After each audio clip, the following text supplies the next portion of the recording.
So some very exciting development on the VTLs announced over the weekend. Can we expect more countries to be announced by the end of the year? And what is the criteria, given that we know the majority of the spread of the virus here in Singapore is community-based and not imported? Good morning, Juliette. First, I think, with this latest set of announcements, we will have vaccinated travel lanes with 2 countries in North America, with 7 countries, including Germany, in Europe and 2 in Asia.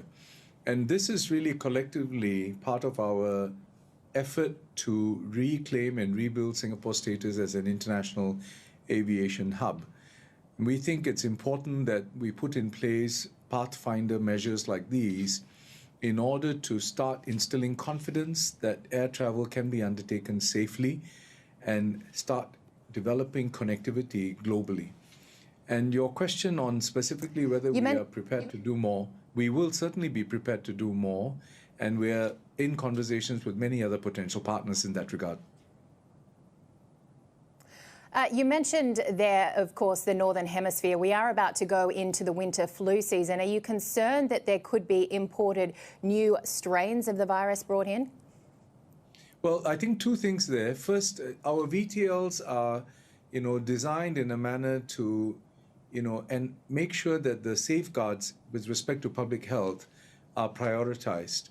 So if you look at it in terms of the countries, it's based on incidence rates and so on, and then it is based on their own vaccination rates. Then our vaccination rate, which is now, over 83%, is, I think, a very important element as well. But beyond that, we have got pre-departure tests, on-arrival tests, and the numbers are at this point quite limited. So collectively, with these 11 VTLs, we will have about 3,000 arrivals per day capacity. So I think there are many elements in this that will help us to calibrate and manage the risks. And of course, we will have to be vigilant about what is happening around the world and in Singapore as well to make sure that we respond quickly. So on that side, people are being tested, they're vaccinated before they're coming in. But on this side here in Singapore, we do have a spike in cases. We also have very, very strict social distancing measures. At the moment, only 2 people can sit in a restaurant together. With both of those factors, are you concerned that Singapore is a deterrent for international tourists?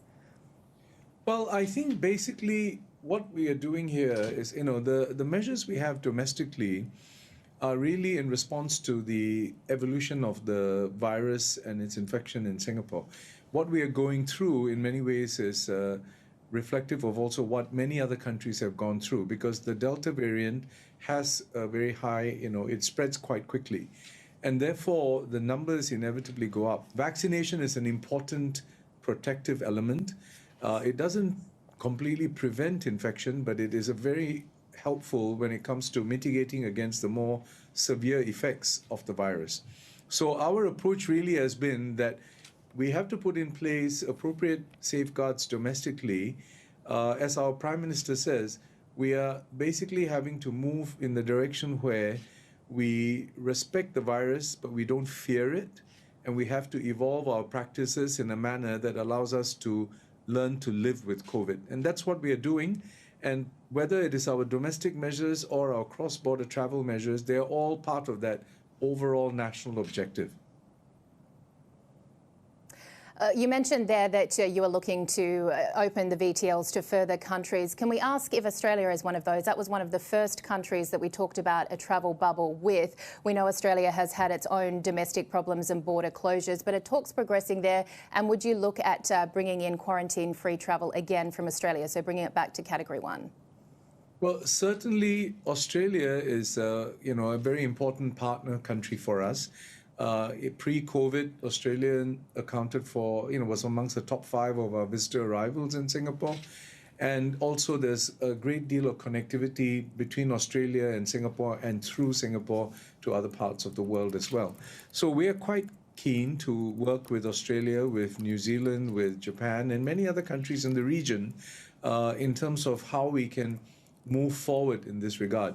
Now, of course, every country is navigating its own domestic situation as well, both in terms of the virus and in terms of the protocols that is put in place.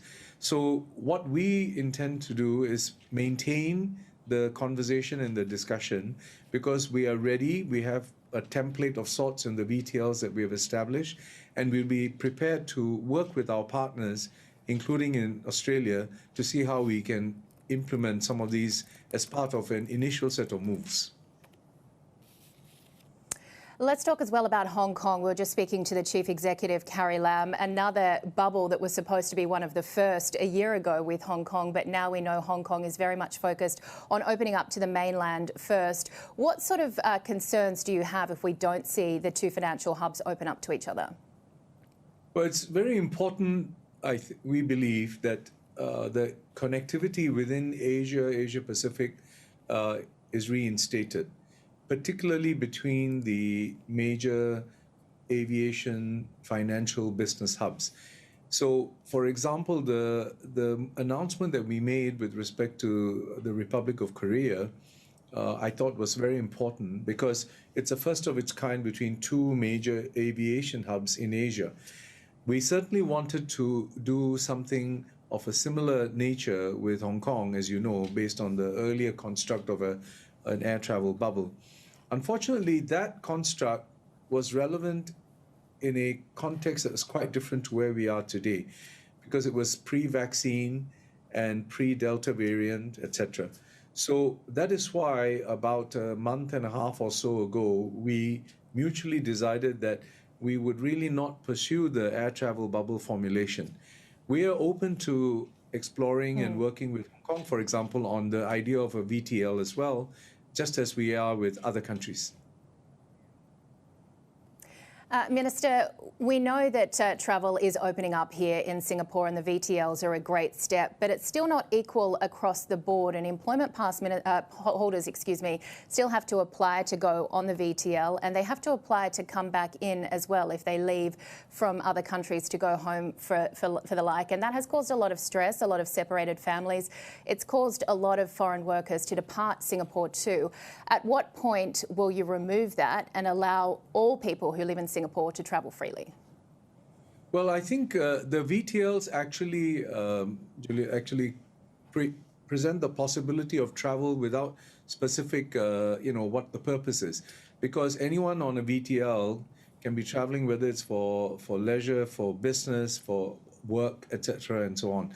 So actually, the VTLs are an important move. And with respect to the community from overseas who are here, the employment pass holders and other expatriates, if you look at the countries we've started the VTLs with and expanded to, they are major investors. They are amongst our top 20 trading partners, and they've got sizable communities here. And after the announcement of our VTLs, I think the communities are much more reassured, because it now means that they can undertake travel back home, whether it is to reconnect with family or also for business purposes. So I think that's a good way forward, and we are progressively easing up on the kind of constraints that were necessary in the past. And Minister, just a final quick question. We have the PCR tests for those VTLs now reduced from 4 to 2. At what point would Singapore look at abandoning testing altogether and just rely on vaccination certificates? Well, we'll have to rely on the medical evidence for that. We have already scaled back from requiring not just the on-arrival, but also the day 3 and day 7. Now we have just gone to on-arrival. And we'll continue to work with our Ministry of Health colleagues on what we can do based on the latest medical evidence.